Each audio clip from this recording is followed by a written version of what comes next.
WDBM East Lansing, welcome back to another episode of The Basement. This is your host, Emma, and my co-host, Cooper. Hello. And we have missed you guys so dearly. And tonight, we're showcasing a math rock emo noise band from East Lansing. This is Grassland Reptiles. Harper, Mackenzie, what are your favorite reptiles? Komodo dragon. Okay. Chameleons, I think are my favorite. Those are good choices. Are you guys reptiles yourselves? I've been wondering this. It's been eating away at me. Spiritually? Either. Physically, mentally. I can't confirm. Okay. I can't confirm legally. Okay. We'll leave it up to our imaginations. But for the listener at home, buckle in because this is going to be crazy. If you guys want to hit us with your first song, go for it. Okay. Sure. Should I introduce them? Yeah, This go one for is it. called If 5 Was 55. All right.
Nice.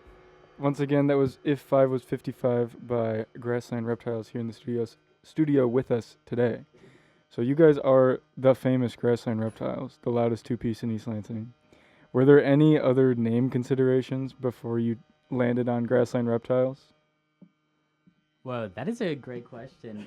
I feel like the we were very at a loss for a name when we first started playing Mhm. together, but you brought it to my attention, I think the first time that we had this one in the pocket for a minute, right? It's like a really old inside joke for Harper and I, essentially. Yeah. I see. Nice. I don't think I can go into exactly what led to this. It's a secret. It's But a it's very secret. reminiscent of how the Beatles got their name. Yeah. We were Gotcha. out on the trails. We were walking around, and the sun, it beamed down on us. And, it was just like two lizards in a grassland, right? Right. And you became the Grassland Reptiles. Yeah, probably at that moment. That's awesome. So now you guys are infamous Grassland Reptiles of East Lansing. Yes. Famous, infamous, Famous or infamous? both. Yeah. Yeah. Do you think playing guitar helps when you're way up here for tapping? Because I noticed that you always have your strap almost all the way For up. tapping, for almost everything, I would say you can be more precise. You're up Mhm. here. You got it. You got You have everything your whole up fretboard. close. You got room for your arms to be straight Mhm. and comfortable. Mhm. Nice. You can't really play with it down here, I feel like. Sorry if I'm stepping away from the mic. No, that's You okay. can't have it too low. Yeah, for was sure. there ever a time where you were playing guitar like sitting down and that was like your main way that you played guitar, and then you stood up and then you couldn't play it? Well, I actually play sitting down a lot, but the main thing is, like, I'll be sitting down, catch myself sitting down playing guitar, and I realize, like, I'm not as good, and the secret is you have to pull yourself together, and you really have to tighten up like this, Yeah. so you can have it angled up by your chest, like, see. basically, like, as if it was like this, and get over it. So you're Right. all crunched up into So a... as long as it's in the same position generally, right? I see. Yeah. Yeah. And who decorated this guitar that you're using today? This isn't my guitar.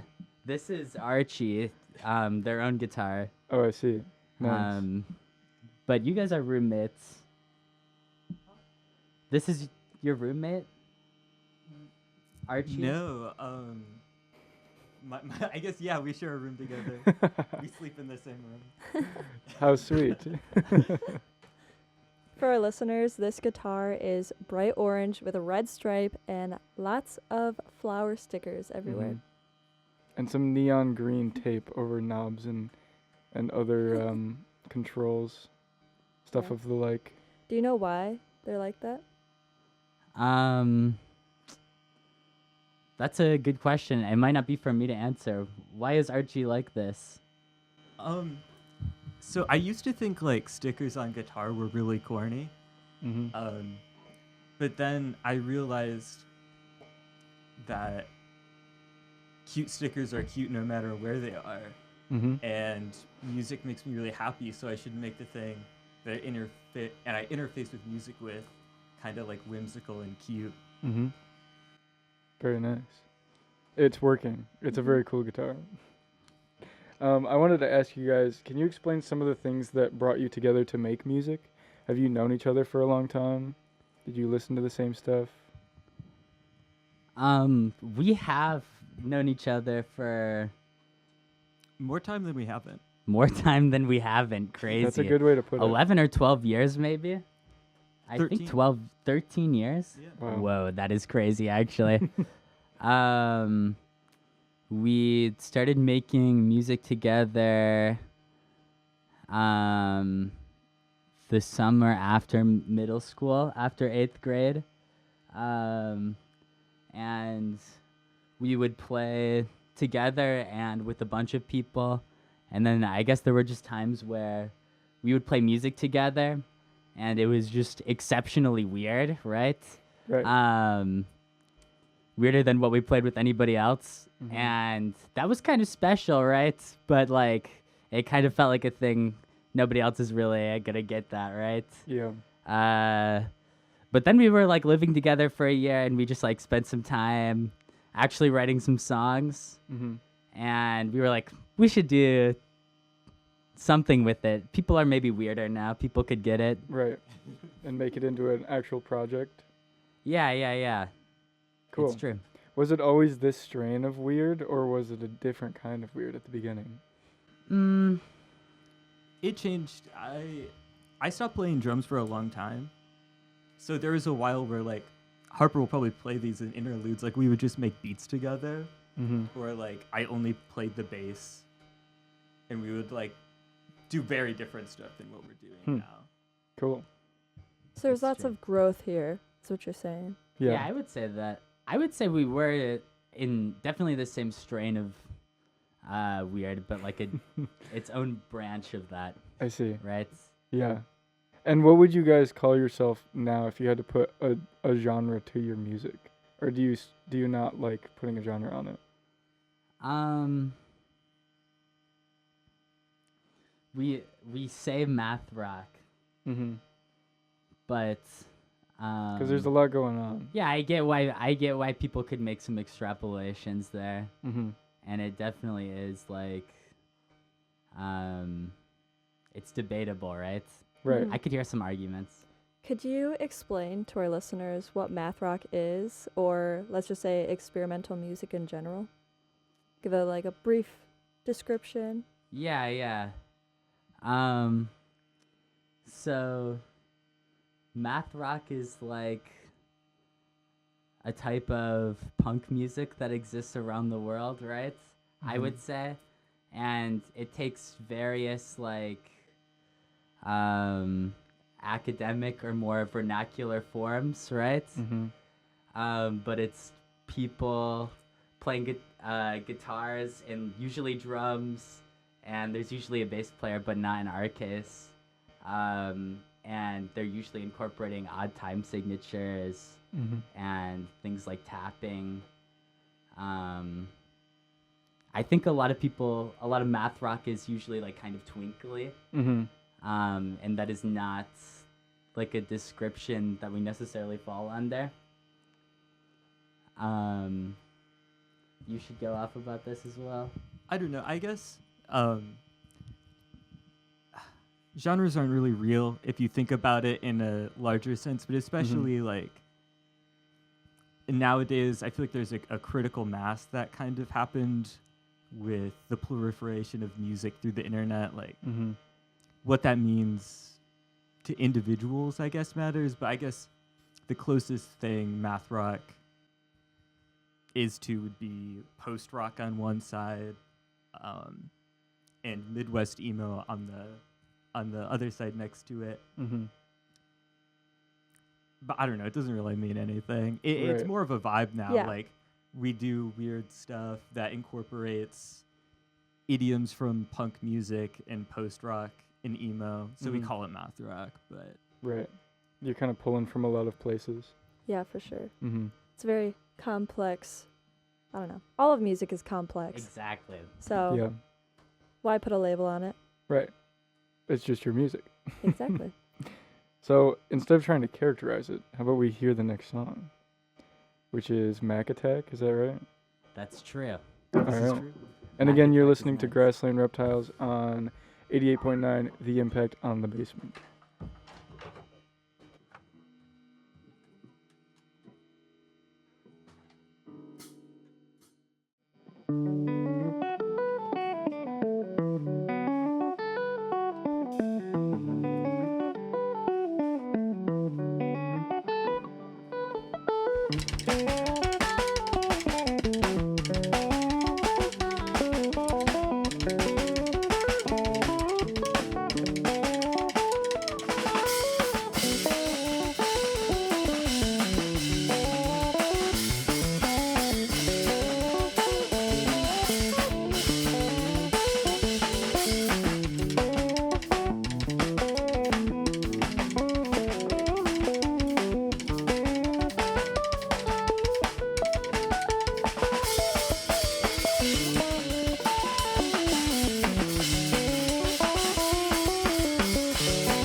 Sweet. Nice. Again, that was Mac Attack by Grassland Reptiles here in the studio with us tonight on Impact 89 FM. So, what are some of your musical influences that listeners might not think that you guys actually listen to? Whoa, that is a great question. I guess we listen to like all sorts of music on some level. But the ones who influence us, especially for Grassland Reptiles, I mean, just a lot of other types of punk music other than math rock. But also, we definitely have like some kind of like folk and Americana influence, I would say. Mm-hmm. Like I don't play with a pick, I do like fingerstyle stuff, along with the tapping, and strumming, and I guess like musically both of us are into that kind of music. Players like Elizabeth Cotton or John Fahey, and then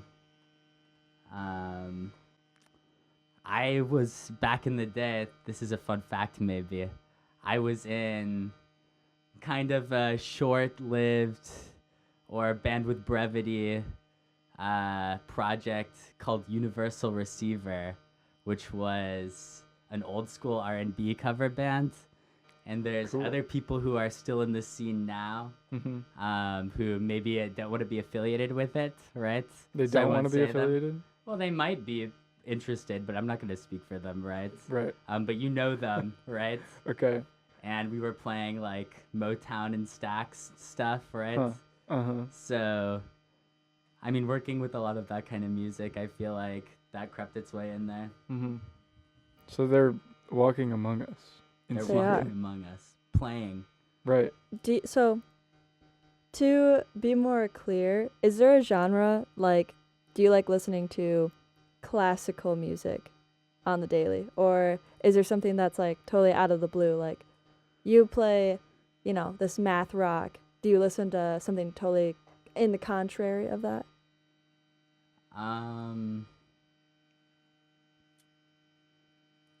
Harper listens to a lot of maybe- funk music. Yeah, I listen to a ton of funk music. Nice. Do you play bass Um, ever? Huh? Do you play bass ever? I mean, not really. I will a little bit when I'm just like messing around.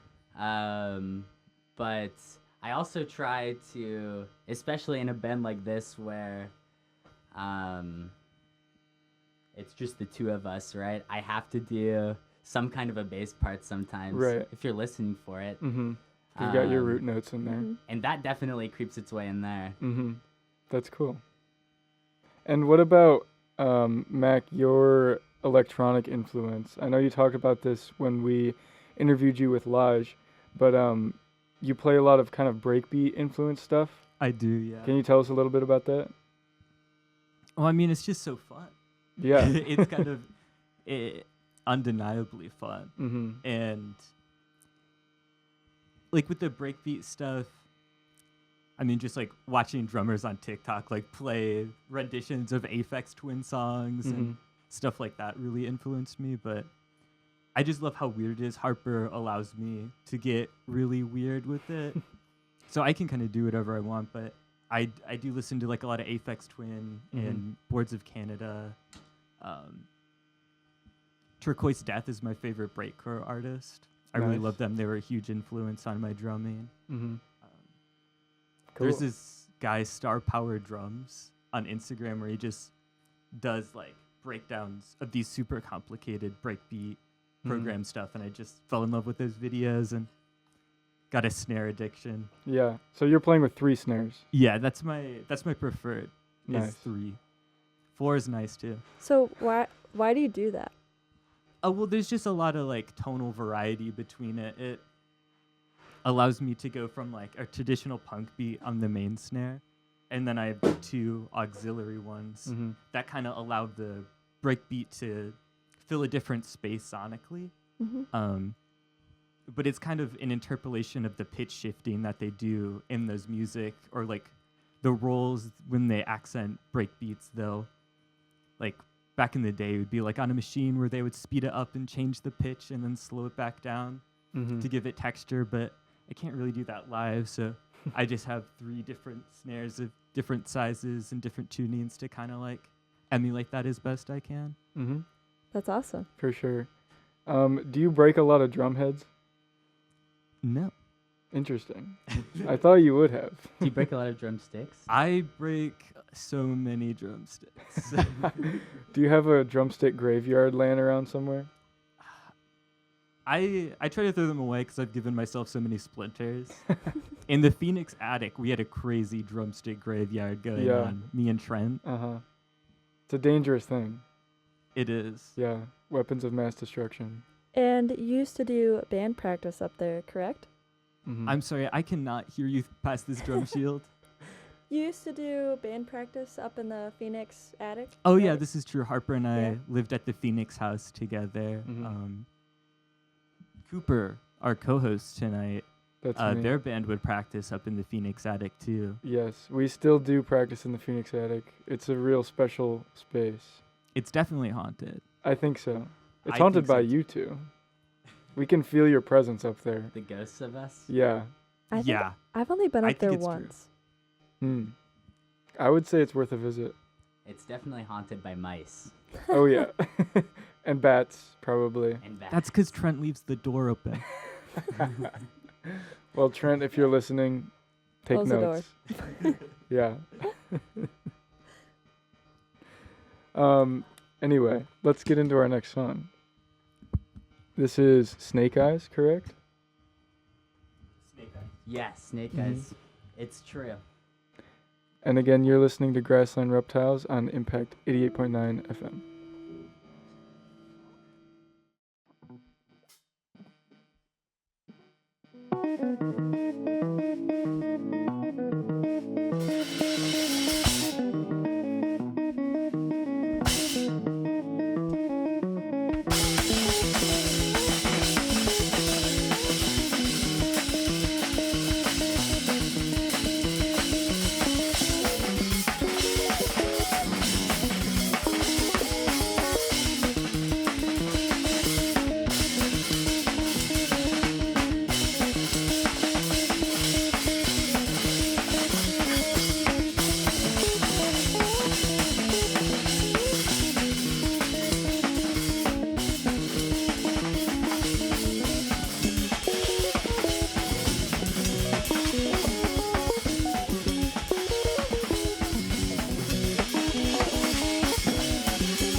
Awesome. If you're just tuning in, you're listening to Grassland Reptiles live in the studio on Impact 88.9 FM. So we've talked about some of your past rehearsal spaces. How about your connection to Ryan Records? Do you both work there, or do you just hang out there all the time? I know you play there a lot. Yeah, it's true.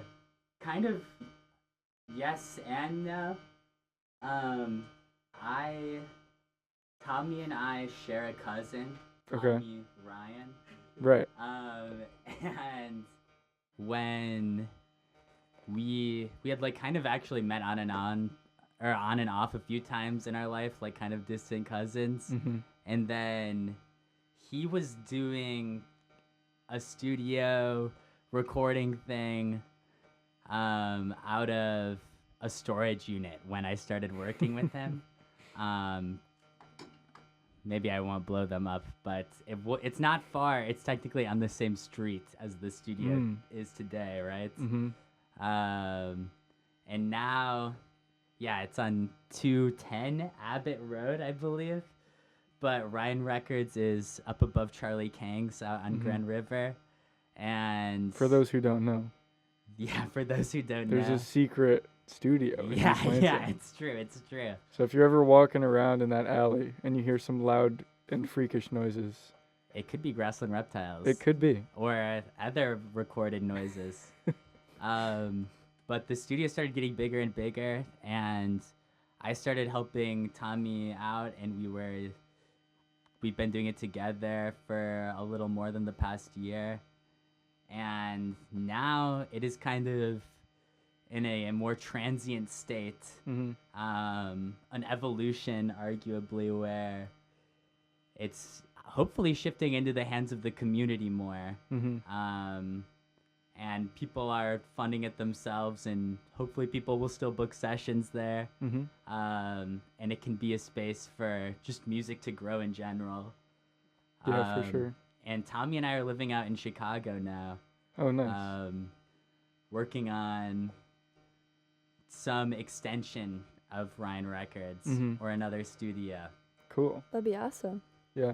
So where do you see it going from here? Do you feel like you're trying to get like a main studio in Chicago, or operate both at the same time?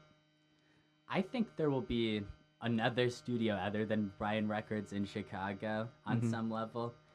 Like, we tried to let Ryan Records become like what East Lansing might need, and then now we're gonna do the same thing in Chicago and just see what happens. And then hopefully that will also create some kind of flow between the scenes. People from East Lansing can come record and play in Chicago, and people from Chicago can come and record and play in Lansing. Cool. That'd be awesome. Yeah. And you said that it's always community-based. I've noticed the same thing. How do you feel that it's contributed to East Lansing's music scene? I feel like you've pumped out a bunch of bands that have been, I mean, we've had some on here, and we plan to have more on here. But how do you feel like it's been impactful for those who play music in the area? I think we put out like 15 things last year, which is pretty cool. That's huge. We recorded and produced albums and like singles and EPs all together. But it's hard to say because maybe I'm like in the eye of the storm, for better or worse, right? But everybody I know has gigs every weekend, and there's shows every weekend, every day, a lot of the time. So I can say that much. We also just try to work out like affordable rates with people. Like if somebody can't afford our day rate, we can usually work something out. For sure. And we do other things like bands practice there. We will fix people's gear for essentially as cheap as we can afford to, right? Yeah. Or for free if it ends up being something simple that you might have been charged way more for somewhere else. Definitely. Cool. Yeah, for sure. So, kind of off topic, but I want to talk about feelings associated with your music. Yeah. And I feel like a lot of emotions could be felt through all of this music that I've heard so far. But is there an emotion that you're trying to provoke, or is there something that like you feel and you're trying to put that out there as well? Or tell me more about that. I just spoke for a minute if you would like to speak, Mackenzie, but I have thoughts on this definitely. I feel like it's supposed to be a bit of an oddity through and through. And whatever that invokes in the individual is kind of that, I guess. I don't know. There's some themes to them, even to the instrumental songs, but especially to the songs with lyrics in them. But I think it's just supposed to be weird, and hopefully that evokes something in you. Not really anything specific, though. I see. For me, I think about experiences. Like if I'm playing a song and I'm not playing it the way I want to, I think of an experience that maybe the song is inspired by or based off of. And I'm usually like playing it way better. Cool. I feel like it's also the experience for the listener too. Because when I've seen you guys live, it's very much like a physical performance. Like you're always sweaty and moving around a lot. And I feel like that kind of evokes that in the listener too. It makes people want to move around, which is kind of the point of I agree. loud music, I guess. Yeah. But No, I totally agree with that. I feel like in many ways, like, we fall short in a non-live setting. Like, it just doesn't really make as much sense. We try to be even danceable, I Oh, would yeah. say sometimes. Maybe like I a think the disco breakbeats are band. contributing to this. Yo, next album, Look out who's for to say what could Grassland, happen? Grassland Reptiles Disco. That'd be awesome. That would be sweet. I mean, I've personally seen some crazy mosh pits at your shows. Oh, yeah. So, It's true. It's been known to happen. Hopefully, nobody's gotten hurt. I don't think so. Not too bad. My first show. Shout out McCarthy. We went to a show in Chicago together. It was my first one. And I went in the mosh pit for the very first song of the first set. And I immediately got punched in the neck. And a guy Oh. saw me and he ran at me. But it was like a welcoming thing. I didn't need to go to the hospital. Okay. I don't know if I've ever heard of a welcoming punch to the neck. It was like, welcome to Chicago. Oh, I see. They were in the band that played after that set, and it was really sick. Yeah.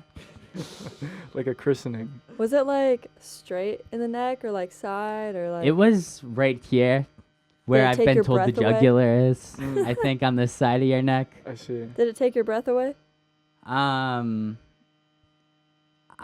got a little dizzy. I got a big head rush. That makes sense. Everybody said I didn't have a bruise, but it might have been red. I see. I'm glad that your jugular is intact from that. Yeah, could you imagine what would have happened? That would be pretty bad. Have you gotten hurt in any other mosh pits? I have definitely been hurt, I guess. I've fallen and I broke my phone one time. You get pushed around and elbowed and punched. There was a zombie that we saw one time. You know who you are. A zombie? Can you elaborate on that a little bit? It was more of a mummy. It might have been a mummy. It might have been a mummy. But I don't think a mummy could do that. I see. So watch out if you're out there. Mackenzie, what about you? Could you restate the question? Have you ever gotten hurt in a mosh pit? I have gotten hurt many times, and I've definitely hurt other people many times. Oh no. When we were at that show in Chicago, I accidentally punched someone in the face, and they got it was right next to the mosh pit, and that's what was happening. And they confronted me. They're like, "Why did you hit me?" They thought I intentionally punched them in the face. Like targeting. Okay, but I've actually seen someone like target somebody before. Oh yeah, it definitely happens. It happened. That's I messed would up. not want to be on the receiving end. No, definitely not. Do you guys have a most moshable song? Oh, I think the one that we just played after Snake Eyes is usually the most moshed too. Mm-hmm. Yeah. Which is called Deer Run, Nice. appropriately. That's awesome. Do you want to get us into your next one? Certainly. What was that? Do you want to get us into your next song? Oh yeah, thank you. I'm sorry, I can't hear behind this. That's drum sheet. okay. For our listeners, our monitors, our headphones kind of pooped out, so we're kind of lip reading and communicating the best we can in the studio. But if you're just tuning in, you're listening to Grassland Reptiles on WDBM, East Lansing the Basement.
What was that one called? That was Birdhouse. Alrighty. Birdhouse by Grassland Reptiles here on Impact 89 FM. And so, what kind of techniques go into playing like this? For guitar, I do. Again, it's just the two of us, so I have to kind of hold everything down, harmonically speaking. So I'm playing chords and arguably sometimes somewhat of a bass line in the melody. And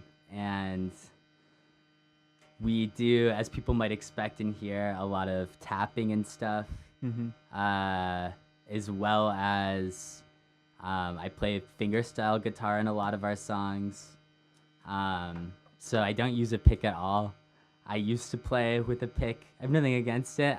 I would even be down for it. But I kept dropping it when I was playing, right? So I was like, okay, I just need to learn how to play without a pick. So if something ever happens, I would be okay. I would be in good hands. Right. Literally. But I guess like something about it stuck with me. It's almost like playing piano with two hands versus one hand, right? The tapping thing maybe more obviously, but I can use my fingers and my thumb to play in different ranges of the guitar that maybe you can do with a pick so easily. Yeah, I feel like when you lose the pick, it's like a much more organic way to play. Like you can get more out of the instrument, right? Yeah. I think it's true. Guitar is a very physical instrument, right? So rather than trying to run away from that or sanitize it, I feel like it could be better to just lean into it and embrace those aspects of it. For sure. This might be more of like a drum-oriented question, but since this is kind of like you do a lot of technical stuff, both of you. Do you ever have to do or find yourself doing like drills or rudiments to stay sharp on your instrument? I'm so bad at practicing. I don't practice. Like I haven't played drums in a month. Really? Up until like the other day where we practiced we practiced the other day and We practiced yesterday. the last 3 days. But before that, I didn't play drums in a month. That's pretty impressive. So I'm really bad at that, to be honest. Cool. Well, it just comes naturally, I guess. I'm also bad at practicing. Yeah, me too. So I can't really talk. But I'm used to doing like 2 band practices a Right. week and playing a show about once a week. So I play drums like 3 times a week. Yeah, That's still pretty good, yeah. because you've got your other projects, right? Yeah, I play a lot of guitar. Cool. And where can our listeners find your solo content on the World Wide Web? On TikTok.com is my preferred platform. Nice. I hate Instagram. I see. Meadowlarker, it's like a verb. If the bird was a verb. Right. Nice. Yeah, you've done some pretty. I think it's also on our YouTube now, because you had the little solo section in the Lige part. Yeah. So, if you liked that, you can find more of Mac's work on TikTok. And for Harper, do you have any other solo projects or offshoots? I have some music that I do myself. And I've been in a few bands over the last few years, but in Chicago, my main project is I joined the John Python Trio, Nice. which is a jazz fusion trio, and I have been studying jazz music under John Python. Cool. Awesome. Is John Python their real name? Yes. Well, that's a sick name. That's an awesome name. Too bad they weren't named Monty. Monty Python Trio. John Python on Instagram. Shout out. I'll Shout have to out. check them out. Yeah. Maybe we'll get him on the show sometime. It could happen. He might do it. Okay, let him know. That'd be awesome. We need a jazz fusion. Yeah. Speaking of Chicago, do you guys feel like there's like a musical difference in the scenes? Because I know emo is pretty big around Lansing. Is there like a prominent genre that's showcased in the Chicago scene, or something different about it? I don't feel so acquainted yet, but the vibe I'm getting is there's just more people, and so in a sense there's maybe more room to do different things because there's more of an audience for different things. Whereas in Lansing, there's less people, so people will gravitate towards specific things, or other things might be bigger than others, but it just seems like there's maybe a space for everybody out there in some way. For sure. That's sweet. I want to go to Chicago. I love Chicago. It's awesome. We were looking at getting a band. They played Phoenix like maybe 2 years ago now. I think they're called Rotundos, and they are from Chicago. So be on the lookout, listeners, for a Chicago band on Impact. But maybe we can do a scene merge at some point. That'd be awesome. I wanted to ask you guys about your recording techniques, because I've been listening to your album on Bandcamp, The Reps. Do you do anything unconventional when you're recording that? Like, I'm not sure how that process went for you guys. We spent a lot of time figuring out how we wanted to record it, I guess. But I don't know if anything ended up happening that was so unconventional. I do a lot of recording, right? But recording yourself kind of sucks. Anybody can record themselves or record things. Audio stuff, not to be discrediting anybody around me right now, it's pretty easy. It's like a lot of mostly troubleshooting, as we've seen tonight, and like sometimes emotional work, right? Right. But it's not about that. It's mostly like you just want somebody else focusing on that aspect of things. Yeah. Being like self-critical or like worried about technical stuff is not conducive for making art. So Tommy recorded it for us. Nice. And we didn't have to worry about it. And he did everything normal and fair. We were separated. So we were in different rooms, though. Was that weird? Was that your first time recording? No. We had tried to do it like a month before, but the day went really weird. Yeah. And There was... things happened. There was a strange air in the world. I see. It wasn't meant to be. No, it wasn't meant to be. I'm just against recorded music, though. I'm anti-recording. I see. Music doesn't need to exist in a recorded setting. Right. More of a live act, especially for you guys. I agree. And thank you to our audio team in there. It was kind of a... Speaking of troubleshooting, it was difficult. Harper's full of hell. Yeah. You do hard work. I appreciate you. It's true. So, on your list here, you have an unreleased song. You want to tell us a little bit about that? I could. You very well could. It's called Cobra Commanded. When we played at the Avenue, all of the old people liked it. Nice. Was that your target audience? Like, how old are we talking here? Well, okay, not to be boxing anybody in. There were other shows going on that night, so we had great turnout, but it was mostly Gen Xers, I would say. So... But they enjoyed this one. Yeah. I would say at least 15 years older than us. Yeah. I heard this is the one that hit the most. Nice. I'm Well, let's excited hear to it.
Awesome.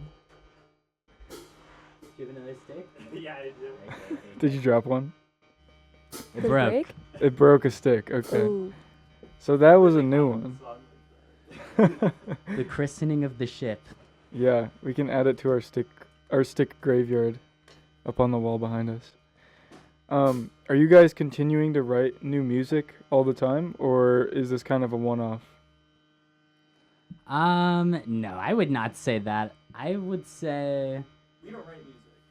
well, I would say we write, but we don't keep a lot of music, I see. arguably. I feel like we come up with a song maybe once or every other month even. That just doesn't stick around always. Mm-hmm. And I don't know. We also do a lot of improvised stuff. Yeah, Um, and we'll see to that warm later. up and stuff. Later in the set, it Yeah, looks it like could come up. you guys have a jam or an improv sesh later. So, I've seen a lot of your bird logo around various venues and places in East Lansing. And is that your doing, Mackenzie? The bird seems to follow me, but for legal reasons, I can neither confirm nor deny I see. whether it is me who takes it places. Right. And is But it it shows up wherever I do. a duck? Sometimes it's a duck. Sometimes it's a lark, I see. a songbird. Right. And does it have a name? I mean, like I said, I can't confirm nor deny whether I'm the one who brings it around, so I see. I can't name something that I can't say I have a hand in. Well, did you ever think to ask? Yeah, you should talk to the bird. It never asked me my name. What came first, the chicken or the egg? Yeah, that's exactly how it goes. Well, if our listeners see any bird logos wandering around the streets of East Lansing, They're always smoking a cigarette, right? even if it's indoors. Seems like a cool bird. Yeah. I'd personally befriend it. What's cool Mhm. about that? Smoking's not cool. Depends on what you think is cool. We don't promote smoking here at Impact. No, we would never. No. We would never. How do you feel that your visual art pairs with your musical art? Do you like paint or draw or anything too? Recreationally. Not for sport or anything? No. Well, I have a drawing I brought maybe you could have for your wall. Cool. We would love that. We would graciously accept that. Yeah. Okay. It would live forever on our wall of fame. That would be good. Mm-hmm. For our listeners, we have an entire wall behind me and Cooper that is full of set lists and pictures, broken drumsticks, a troll, and drawings and whatnot. So we always encourage our bands to bring something in Mm-hmm. that we can put up on the wall. Knickknacks and accoutrements and so on. Yeah. Mm-hmm. So we have 3 songs left or 4? Well, it depends on if you count Trinity as 3 songs in itself. Well, I'm ready to hear some more. Yeah. So this next one is an acronym. A Spanish acronym, right? Yes. What does it stand for? Porque me siento azul. Could we get some audience participation on this one? Sure. Do you want us to say por qué? We'll go in a circle. Okay. We'll go in a circle, okay? I don't know if it should be so complicated. We should all just yell it out, I think. But Whatever. everybody should do it. All right, you tell us what to do. You just have to repeat it after us, okay? Okay. Okay. Loudly? Yes, scream. Yeah. You should be screaming. Everybody. Buckle in, guys. Okay, are we ready? Yeah. I'm ready. ¿Por qué? ¿Por qué? ¿Por qué? ¿Qué? ¿Por qué? ¿Por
Again, you are listening to Grassland Reptiles on Impact 88.9 FM on the basement, and that was PMSA, or Porque Me Siento Azul.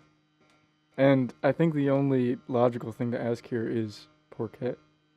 How did this come to be, or why? I guess.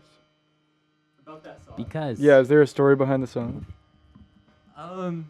The story behind that song, I guess I've never like fully talked to you about this. really Whoa, Not that I remember. I don't know. Deep cut. But floor drop. live workout.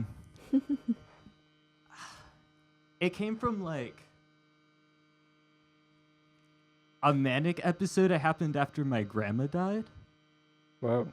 So Porque Me Siento Azul. It was just me feeling really sad and kind of crazy. Mm-hmm.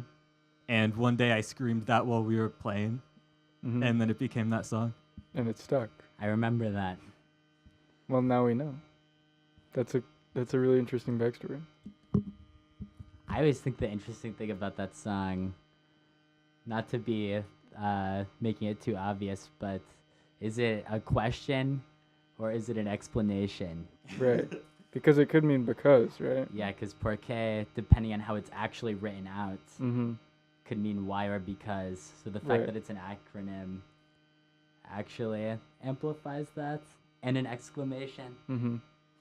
Even more so up to the listener. Once again. I would Is say. Porque Lo Me? I don't know. I'm gonna mess that up. Is that song recorded and on Bandcamp? Mhm. Yeah, PMSA is on Bandcamp on our album The Reps, Mm-hmm. The reps. which is released under Ryan Records Mm-hmm. awesome. and written and performed by Grassland Reptiles. Precisely. Could you introduce us to the dog that's on the cover of the reps? Oh, you're talking about Baxter. Yeah, I am. Yeah. So, Is he a friend of the Um, show? well, he was hanging around for a few weeks, Mm-hmm. and we were having a meeting with him, and that candid photo was taken of us I see. that ended up on the album cover. Very nice. I didn't make the album cover. I said I would make an album cover, and then it didn't. I didn't, and then it was the night it was gonna be put out, so we took that picture. I think it's fitting. It fits the vibe of the album. In my opinion. I agree. That was the idea. Mm-hmm. So next up, it looks like we have the Trinity. Is that correct? The Trinity is correct. And is this one song or three songs? It's the a matter of perspective. I see. yeah, very much, I guess. I would say it's a tessellation of 3 songs. I see. triptych is A triptych. Nice. Well, for our listeners, this is The Trinity by Grassland Reptiles on Impact 88.9 FM.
Awesome.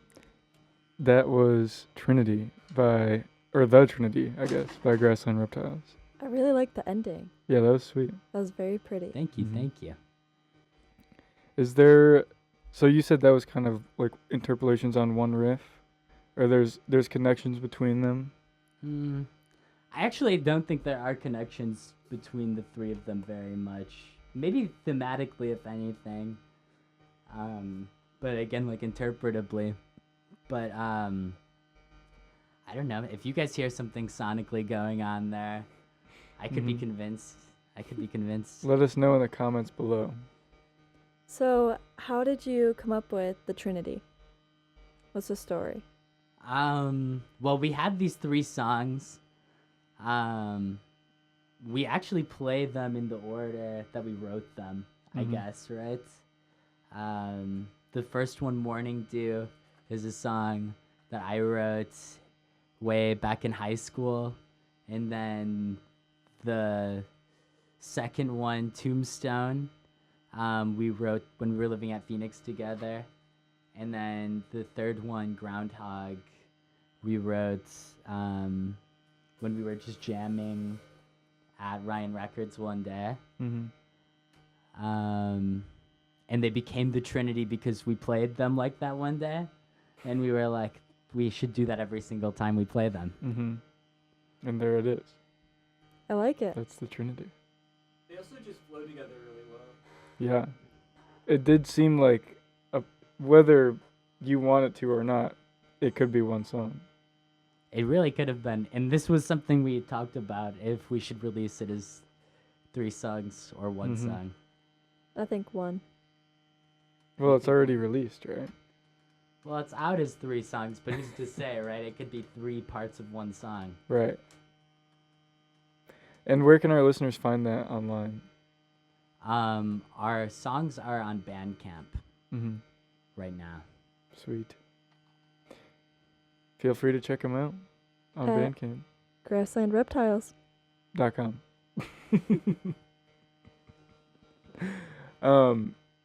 So you guys have a jam in store for us, and we have about a half an hour left. So I don't know if you've got that in you, but feel free to take as much time as you want to play whatever you want. I'm excited to hear it. And before that, do you have any closing statements for the world, for our listeners? Anything to plug? Any shows coming up? Non-declarative closing statements are hard. This is fair.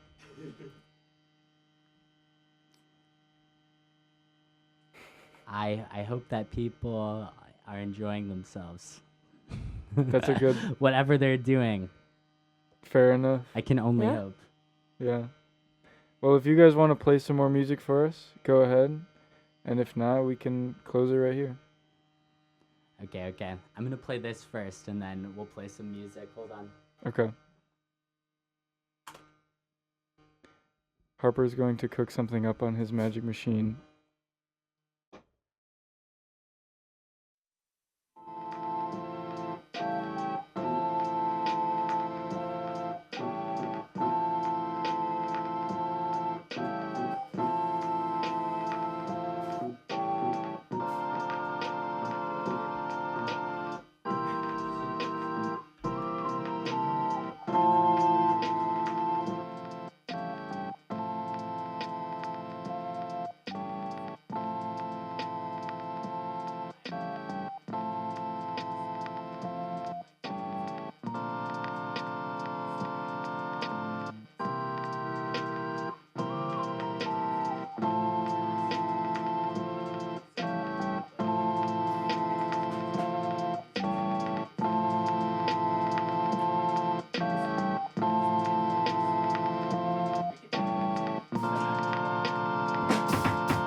tuning break. Stay tuned, guys. They're cooking. This new guitar that was just brought out is very, very sparkly. Yes, insanely so. What kind of guitar is it? I don't know. Can you tell? An electric one. Harper? Oh. Jazz Master? Fender? No. Tried to read. For our listeners, Harper is also playing with what looks like the most thick and durable guitar cable I've ever seen. It's like, I've done it many times. yeah, and it's still kicking. It looks like rope you would use on a boat. It's the best cable from the studio. Nice. And it lives in my red briefcase. Did you steal it from the studio? Well, Or just borrowing? I didn't steal it. Taking custody of briefly, maybe. Would you take a whipper on that cable? What does that mean? Like climbing, would you climb with it? I would climb a mountain with this cable. I would trust it to top rope. It looks pretty safe. You know it's durable when you could climb a mountain with it. This is true. Multi-purpose. Definitely usable for more than one purpose. Mm-hmm. Maybe more than 3. This is true. All right, what do you guys have in store for us?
Thank you guys. That was fun. You have been listening to Grassland Reptiles live on the basement, WDBM East Lansing, Impact 89 FM. Thank you guys for coming on. Yeah, thank you guys so much. And be sure you tune in next Thursday for another episode of The Basement with a mystery band that we have not booked yet. And stick around We'll for see you guys next week. the Hours of Power at 10 p.m. Good night, y'all.